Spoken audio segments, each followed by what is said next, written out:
성경 퀴즈 대회가 있지요.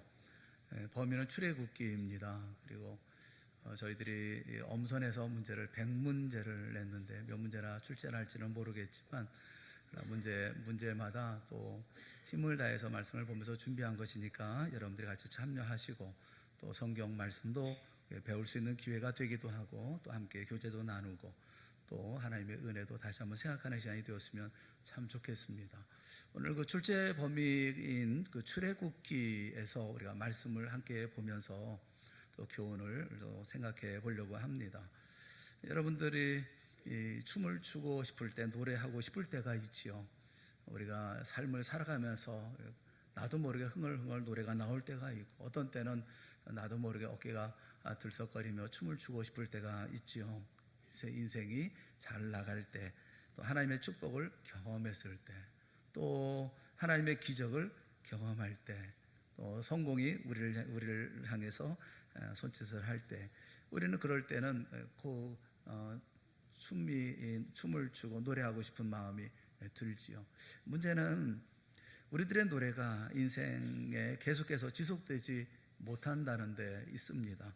갑자기 한순간 우리의 노래를 그치게 만들고 춤을 추던 우리의 손을 들어 가슴을 치게 만드는 가슴 아픈 그런 고통이 우리의 삶에 엄습해 올 때가 있기 때문에 그렇습니다. 오늘 본문에 이스라엘 백성들이 경험했던 이 경험이 바로 그런 경험이죠. 출애굽기 15장 1절을 보면 이렇게 시작을 합니다. 이때 모세와 이스라엘 자손이 이 노래로 여호와께 노래하니 일러스되, 이렇게 말씀이 시작되죠. 출애굽기 15장은 노래로 시작합니다. 노래합니다.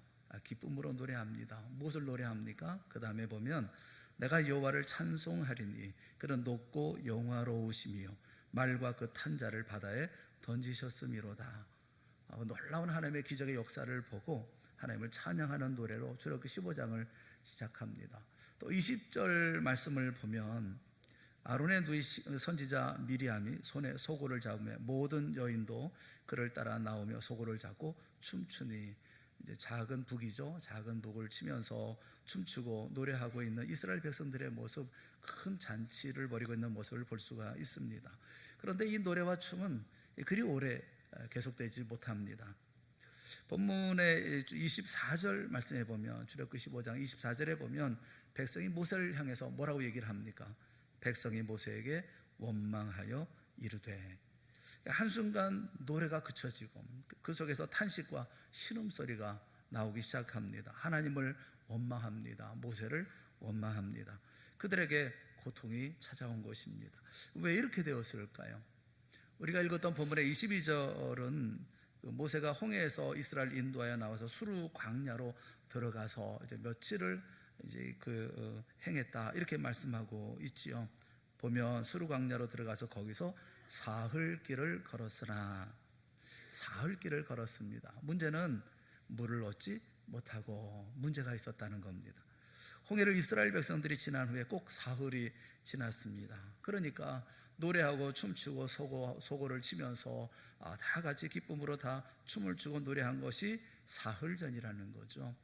사흘 만에 상황이 역전되어졌다는 것입니다. 왜냐하면 물을 얻지 못해서, 광야에서 사막에서 이 물이라고 하는 것은 필수가 아닙니까? 그런데 물을 얻지 못해서 사흘길을 거의 목마름으로 이렇게 행군을 했다는 것입니다. 타는 갈증이 그들을 괴롭히고 있었다는 것이죠.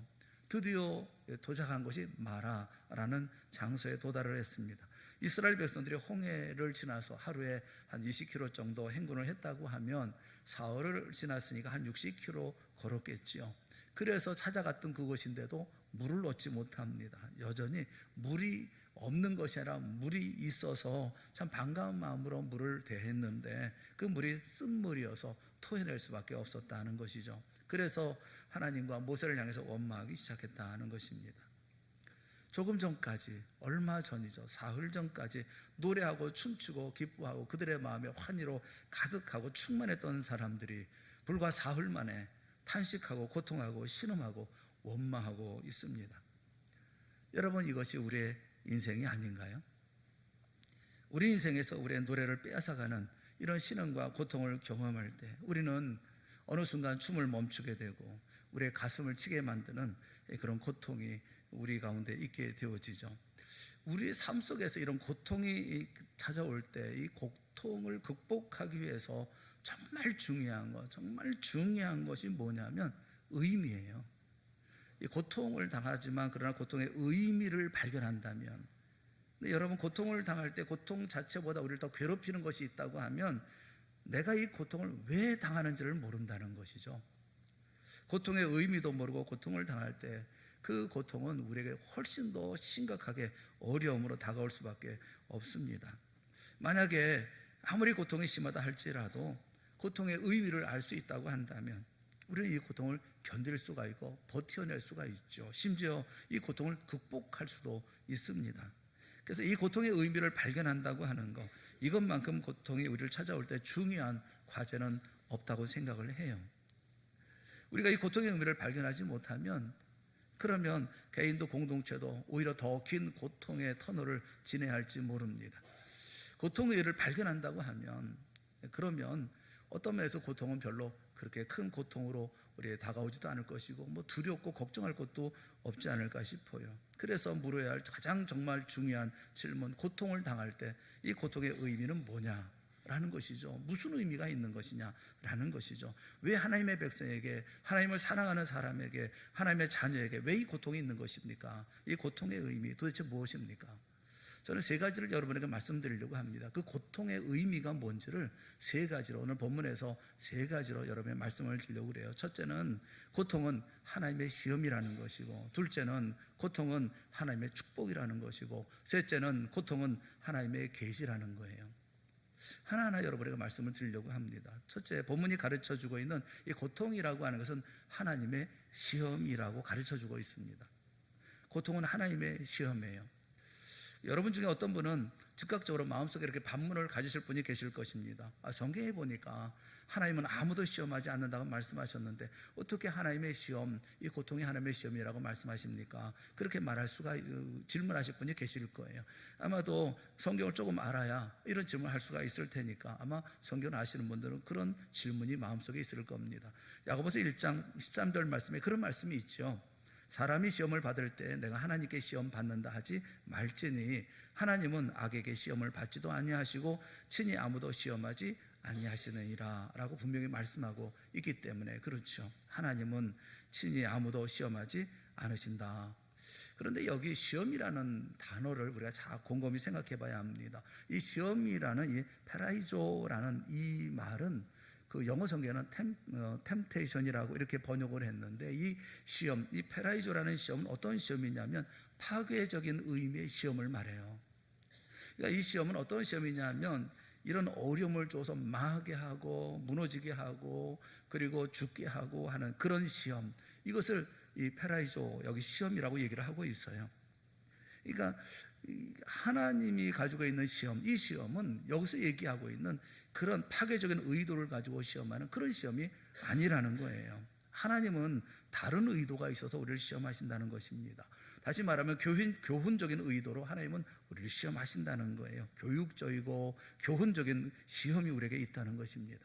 하나님은 긍휼의 하나님이죠. 이 긍휼이라고 하는 이 말은 라훔이라는 말이에요. 라훔이라는 말의 어원은 레헴입니다. 레헴이 바로 여자의 자궁을 얘기를 해요.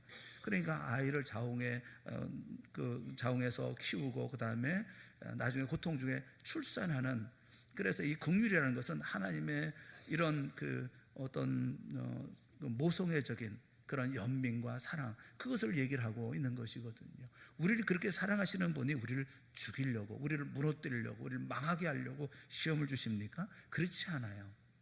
마치 학교에서 학생들을 시험 치는 것과 그게 다르지 않습니다. 여러분 학창시절에 시험들 다 치러보셨잖아요. 시험 치를 때 어떻습니까? 이제 이번 주부터 아이들 다 기말고사 시험을 치르게 되어질 터인데, 시험 치를 때 여러분도 그러셨습니까? 난 시험 칠 때 보면 너무 기분이 좋아. 나는 뭐 마음이 막 설레. 그러면서 내 인생에서 시험처럼 기분 좋은 일은 없어. 뭐 이런 분들 계셨나요?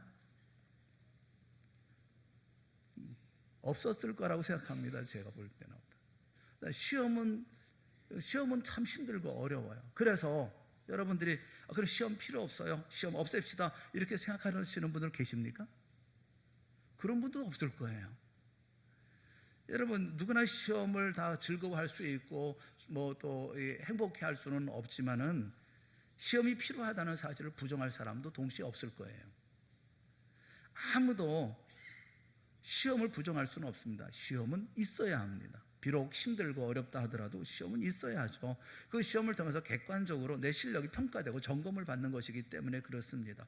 거기서 나는 무엇이 부족한지를 알게 되어지죠.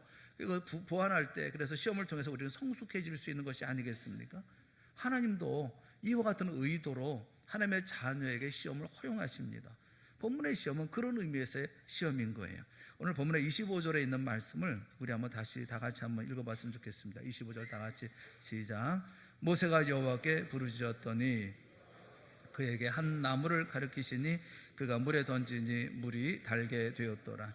거기서 여호와께서 그들을 위하여 법도와 율례를 정하시고 그들을 시험하실세. 하나님이 이 사건을 통해서 법도와 율례를 정하십니다. 무슨 의도입니까? 너희들이 이 사건을 통해서 하나님의 말씀을 붙들고 말씀 그대로 살아가는 내 백성이 됐으면 좋겠다, 그런 의도로 시험을 하셨다라고 말씀하는 거죠. 여기 시험은 나사입니다. 나사라는 이 단어를 영어 성경에 프루브라는 단어로 번역을 했어요. 증명한다 또는 점검한다, 테스트한다, 이런 뜻을 가지고 있어요. 그러니까 이 시험은 교육적인 의미, 교훈적인 의미, 테스트하는 시험이다라는 거예요. 여러분, 그러면 하나님이 어떤 의도를 가지고 오늘 본문의 사건에서 당신의 백성들을 이렇게 시험하셨을까요? 오늘 출애굽기 15장 1절을 보면 어떻게 시작했다고요? 무엇으로 시작했습니까? 노래와 춤으로 시작을 했어요. 왜 노래로 시작을 합니까? 15장 이전의 사건 때문에 그렇죠. 14장에 어떤 일이 있습니까? 홍해 사건이 있습니다. 홍해가 갈라졌어요. 홍해 앞에서 죽을 줄 알았던 이스라엘 백성들이 하나님 앞에 간절히 부르짖었더니 하나님께서 홍해를 갈라주셨습니다. 놀라운 기적이 일어난 거예요. 그들은 홍해를 육지처럼 건넜습니다. 하나님의 기적을 경험했어요. 하나님의 축복을 경험한 것입니다. 어찌 춤추지 않을 수가 있습니까? 어떻게 찬양하지 않을 수가 있습니까? 죽음 가운데 살아났고 원수들은 물속에 수장되었습니다. 하나님의 놀라운 역사를 본 백성들이 춤을 추고 노래하며 하나님을 찬양했던 것이죠. 그런데 사흘 후에 하나님은 상황을 바꾸셨습니다. 목이 타는 갈증 속에서 가까스러운 물을 찾아냈는데 토해낼 수밖에 없는 쓴물이었죠. 왜 이런 상황을 허용하셨을까요? 저는 여기 하나님의 의도가 있다고 생각을 합니다. 하나님 이렇게 말씀하시는 건 아닐까요? 너 사흘 전에 내 기적을 보고 놀라운 역사를 보고 찬양했지. 그리고 너 감사했지. 넌 춤을 췄잖아. 너의 마음에 감사로 가득 찼었고 환희로 가득 찼었잖아. 삶에 대한 용기와 희열이 가득했잖아. 그런데 기억이 일어나지 않을 때도 너 찬양할 수 있어? 너는 내가 너에게 베푼 축복 때문에 찬양했고 감사했고 나를 사랑한다고 고백했지. 그러나 이 축복이 계속되지 않는 것처럼 보여지는 이런 상황 속에서도, 기적이 계속되지 않는 이 어두움과 메마름의 상황 속에서도 너는 여전히 나를 찬양하고 나에게 감사하고 나를 사랑한다고 고백할 수 있어? 사랑하는 여러분, 고통과 고난 가운데 여러분은 여전히 찬양하실 수 있습니까? 춤을 출 수 있습니까? 감사하고 사랑을 고백할 수 있습니까? 유명한 중세기 신학자 가운데 토마스 아퀴나스라고 하는 신학자가 자주 했던 말이 있어요. 그는 이런 말을 했습니다. 하나님을 사랑하는 백성들 가운데 두 부류가 있다. 하나는 자기를 사랑하기 때문에 하나님을 사랑하는 사람이 있고, 또 하나는 하나님을 사랑하기 때문에 하나님을 사랑하는 사람이 있다. 그렇게 얘기를 했어요. 두 부류의 사람이 있다는 거예요. 자기를 사랑하기 때문에 하나님을 사랑하는 사람, 내가 축복을 경험했기 때문에, 내가 기적을 경험했기 때문에, 내게 하나님께서 베푸신 사랑을 경험했기 때문에, 내가 신앙을 가진 것이 나에게 유리하고 나에게 훨씬 더 이익이 된다고 판단했기 때문에, 그래서 하나님을 사랑하는 사람이 있다는 것입니다. 대부분 우리의 신앙생활의 출발은 어쩌면 이런 동기로 시작했는지 몰라요. 그 자체가 나쁘다고 말할 수는 없을 것입니다. 토마스 아퀴나스가 강조하고 싶은 것은 이런 거예요. 그 차원에 우리의 신앙이 머물러 있어서는 안 된다는 것입니다. 처음에는 그렇게 시작했을지 몰라요. 그러나 내가 하나님을 경험했더니, 하나님의 교제 속에 깊이 들어갔더니 그 하나님이 너무 좋은 거예요. 그래서 나중에는 하나님, 제가 하나님을 사랑합니다. 그냥 조건 없이 사랑합니다. 하나님이 나에게 기적을 베푸시고 축복을 허락하시지 않는다 하더라도, 내가 힘들고 어려운 가운데 있더라도 나는 주님을 찬양합니다, 나는 주님을 사랑합니다 라는 사람이 되어줘야 한다는 거예요. 부부가 그렇지 않습니까? 남자와 한 여자가 만났을 때 조건이 없을 수는 없죠. 조건이 있잖아요. 저 남자를 만나면, 저 여자를 만나면 내 인생이 훨씬 더 행복하겠다, 이런 판단 때문에 상대방 배우자를 택하지 않습니까? 그리고 결혼하잖아요. 부부가 돼서 살아보니까 어떻습니까? 살다 보니까 이제는 어떤 조건 때문에 사랑하는 게 아니라 그냥 인격적인 사랑이 싹터가지 않습니까? 점점 그냥 보면 불쌍하고 나 없으면 안 될 것 같고, 또 함께 살아가면서 그러면서 어느 순간 도달하면 그냥 당신이 좋아, 난 당신을 사랑해, 당신이 뭘 해주지 않는다 하더라도 난 당신을 너무너무 사랑해. 이게 조건을 뛰어넘는 사랑 아니겠어요? 한 인격에 대한 순수한 사랑인 것이죠. 아무리 우리 성도님들이 얘기하면서 저 인간이 이 인간이 그래도 사랑이 있는 거예요. 사랑하는 마음이 있고, 그 남편 뭐라고 얘기하면 다 화나고 성나고 분노하고 그러잖아요. 누가 얘기하는 것은 다 싫어하잖아요. 사랑이 있는 거죠. 조건 없는 사랑이 있는 거죠. 이런 사랑에 대해 시험하고 있는 거예요. 너 내가 준 축복 때문에 사흘 전에 춤추고 노래하고 기뻐하고 그랬잖아. 내게 베푼 기적 때문에 그렇게 찬양했는데 그 기적이 계속되지 않는다 하더라도, 오늘 이 메마른 광야 가운데에도 타는 목마름 속에 있다 하더라도 너 오늘 찬양할 수 있어? 이 사막 속에서도 찬양할 수 있어? 이 광야에서도 찬양할 수 있어? 마라의 쓴물 앞에서도 나를 향해서 사랑을 고백할 수 있어? 테스트죠. 여러분, 그러실 수 있습니까? 내게 고통이 올 때 여러분 기억하세요. 이게 테스트라는 거, 시험이라는 거. 그렇다고 한다면, 이것을 아는 성도라면 우리는 기도를 바꿔야 될 겁니다. 하나님, 날 여기서 도와주세요라고 할 것이 아니라, 날 구해주세요라고 기도할 것이 아니라, 하나님, 이 모든 시험에 나 합격할 수 있도록 도와주세요. 당당하게 믿음의 삶을 살아갈 수 있도록 도와주세요. 흔들리지 않게 도와주세요. 끝까지 견고하게 내 길을 걸어갈 수 있게 도와주세요. 여러분과 우리 모두가 이 시험에 합격할 수 있기를 주님의 이름으로 축원합니다. 고통이 뭐냐면 테스트라고요. 고통의 의미는 시험이라고요. 나를 망하게 하려고 하고 죽이려고 하는 게 아니라 나를 시험하는 거예요. 그러면 시험을 넘어서야죠. 좋은 점수로 시험을 통과해야죠. 믿음의 좋은 삶을 살아갈 우리 모두가 되어질 수 있기를 바랍니다. 두 번째 의미가 있어요. 두 번째 고통의 의미가 뭐냐면 하나님의 축복이에요. 어떤 분이 그렇게 생각할 수 있을까요? 아니, 무슨 고통이 아무리 귀한 교훈을 준다고 그래서 고통이 어떻게 내게 축복이 될 수 있습니까? 이렇게 말씀하실 수가 있어요. 두 가지 이유 때문에 그렇습니다. 두 가지 이유가 있어서 축복이라고 말씀을 드립니다. 첫째 이유는 뭐냐면, 대부분의 고통은 또 다른 하나님의 기적을 경험할 수 있도록 인도하기 때문에 그렇습니다. 우리가 경험하는 대부분의 고통은, 사랑하는 여러분, 결코 고통 그 자체로 끝나지를 않아요. 여러분, 이것을 꼭 기억하세요. 우리가 제대로 이 고통 앞에서 하나님의 백성답게, 하나님의 자녀답게 반응한다면 절대로 고통은 고통으로 끝나지 않습니다. 고통은 우리로 하여금 또 다른 하나님의 기적을 경험할 수 있도록 인도해 주기 때문에 그렇습니다. 지금 마라의 쓴물을 경험하고 있잖아요. 하나님 앞에 부르짖지 않습니까? 고통 가운데 하나님 앞에 기도하잖아요. 그랬더니 어떤 기적이 일어납니까? 그 쓴물이 변하여 단물이 됩니다. 거기 나뭇가지 하나를 던졌더니 그 쓴물이 변해서 단물로 바뀌는 기적이 일어났어요. 여러분, 이 단물 얼마나 대단한 맛이었을까요? 그 단물을 마시면서 그들은 얼마나 감격했을까요? 여러분, 이런 생각을 한번 해보셨습니까? 이스라엘 백성들이 처음부터 단물을 계속 맛보았다고 한다면, 그리고 이 마라에 와서도 마라에서 그 단물을 발견했다고 한다면 실감났을까? 하나님의 은혜에 감사하고 감격했을까? 그러지 않았을 거예요. 조금 전에 쓴물을 맛보았기 때문에, 마실 수 없는 물을 먹고 토해냈기 때문에, 절망했기 때문에, 좌절했기 때문에 단물은 얼마나 감격적인 단물이 되었을까요? 그 물이 단물로 변한 그 물을 마시면서, 조금 전에 쓴물이었던 그 물을 마시면서 시원하게 마시면서 그때 느끼는 그 감동은 어떤 감동이었을까? 주님, 이런 감동 아니었겠어요? 하나님, 그 은혜에 대한 감사와 감격이 아니었겠어요? 사랑하는 여러분, 인생에 쓰디쓴 요소가 없다고 한다면 우리는 진정한 달콤함에, 인생의 달콤함을 알 수가 없습니다. 슬픔이 없이 기쁨의 의미를 알 수가 있을까요? 고통이 없이 환희의 의미를 알 수가 있을까요? 이별의 그 쓰라림이 없이 우리의 만남과 해후의 그 간격을 알 수가 있겠습니까? 상실의 고통, 잃어버릴 고통이 없이 소유하고 있는 행복을 우리가 알 수가 있을까요?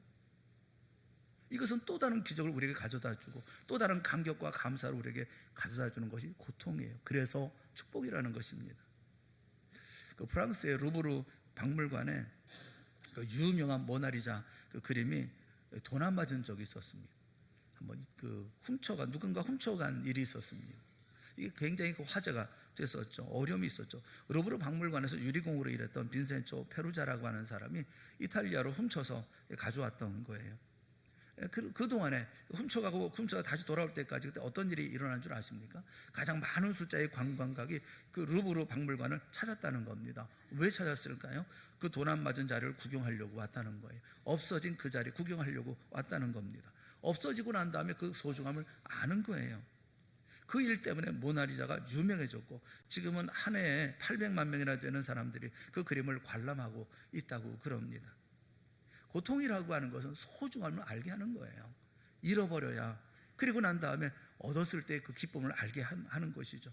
그리고 또 다른 하나님의 기적을 경험하는 이런 통로가 되어진다고 하는 것을 우리는 기억해야 돼요. 고통 그 자체는 아픔임에도 불구하고 그 고통 앞에서 우리가 말할 수 있는 것이 뭐냐면 이 고통은 하나님의 놀라운 기적으로 인도하시는, 내 삶을 바꿔나가는, 내 삶에 주께서 주는 놀라운 역사의 그 현장이 되어질 것이라고 하는 축복이야 라고 고백할 수 있는 우리 모두가 되어질 수 있기를 바랍니다. 하나님의 축복이라고 말하는 첫째 이유가 뭐냐면 하나님의 기적을, 하나님께서 주시는 우리의 특별한 은혜를 경험할 수 있는 기회가 되기 때문에 그렇습니다. 또 하나, 이 고통이 축복일 수 있는 또 하나의 이유가 뭐냐면 그 고통 저편에 하나님의 예비하신 축복의 엘림이 있다는 것을 우리에게 말씀하고 있기 때문에 그래요. 그 축복의 자리까지는 결코 멀지 않습니다. 오늘의 고통을 넘어서면, 그 고통을 견디고 나가면 축복은 멀지 않아요. 이것이 오늘 본문의 교훈이에요. 오늘 본문의 마지막 구절은 어떻게 끝납니까? 15장 17절, 27절 말씀 우리 다 같이 읽어보겠습니다. 시작. 그들이 엘림에 이르니 거기 물샘 12들과 종려나무 70그루가 있는지라. 거기서 그들이 그 물 곁에 장막을 치니라. 아멘.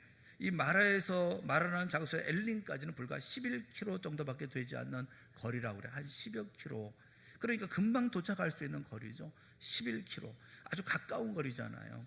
마라에서 조금 지나서 이 엘림에 도착했더니 엘림에 뭐가 있습니까? 물샘이 12개.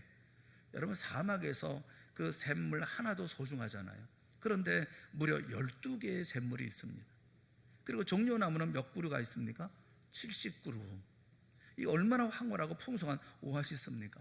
마라 바로 저 건너편에 멀지 않은 곳에 하나님이 준비하신 엘림, 이 풍성한 오아시스. 그런데 지금 마라에서 이스라엘 백성이 고통하고 있습니다. 원망하고 있습니다. 왜 그렇습니까? 이유는 간단합니다. 보이지 않아서요. 엘림이 보이지는 않는 겁니다. 사랑하는 여러분, 엘림이 보이지 않아도 엘림은 존재합니다. 내일이 보이지 않습니다. 희망이 보이지 않습니다. 앞길이 보이지 않습니다. 끝없는 고통의 터널이 오늘 나를 붙잡고 나를 괴롭히고 있고, 그리고 이 모든 터널은 끝까지 계속되어질 것처럼 보여집니다. 왜 그렇습니까? 엘림이 보이지 않기 때문에 그렇습니다. 하지만 엘림은 반드시 있습니다. 엘림은 멀지 않은 곳에, 그곳에 확실히 있습니다.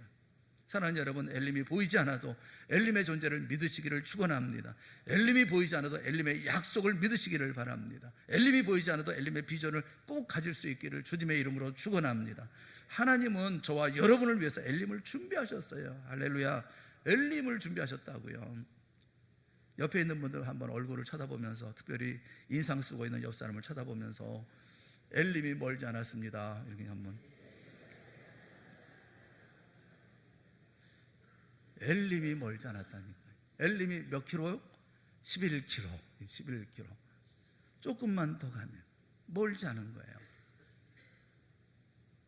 여러분, 그런 의미에서 저는 고통은 축복이라고 말씀드리고 싶어요. 만약 고통 앞에서 제대로 우리가 반응한다면, 그렇다고 하면 고통은 기적과 엘림을 얻게 하는 축복이 되어질 줄로 믿습니다.